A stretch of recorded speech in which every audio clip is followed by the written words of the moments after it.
తెలివి మీరిన దొంగలు వారు ఎట్టయినా దూరి నగల దుకాణంలో కాజేయాలనుకున్నారు. పన్నాగం పన్నారు. బురఖా వేసుకొని ద్విచక్ర వాహనంలో దుకాణం ముందుకు వచ్చారు. ఎట్టన సరే లూటీ చేయాలనే ఆలోచనతో దుకాణంలోకి దూరారు. యజమానిని బెదిరించారు. వేయకపోతే ప్రాణాలు తీసేస్తామన్నారు.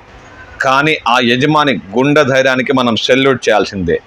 ఎంతో ధైర్యంతో నిలబడి ఆ ఇద్దరితో పోరాడి వారు తమ తెచ్చిన తట్టబుట్ట సర్దుకుని పారిపోయేలా చేశాడు ఆ దుకాణ యజమాని.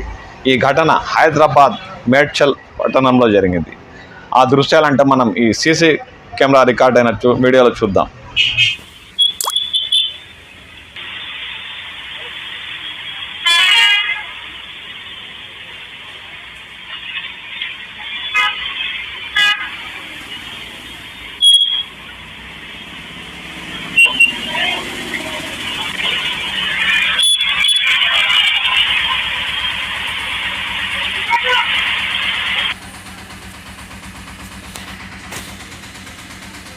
मुझे एकदम से ले ले तो रिटर्न हो जा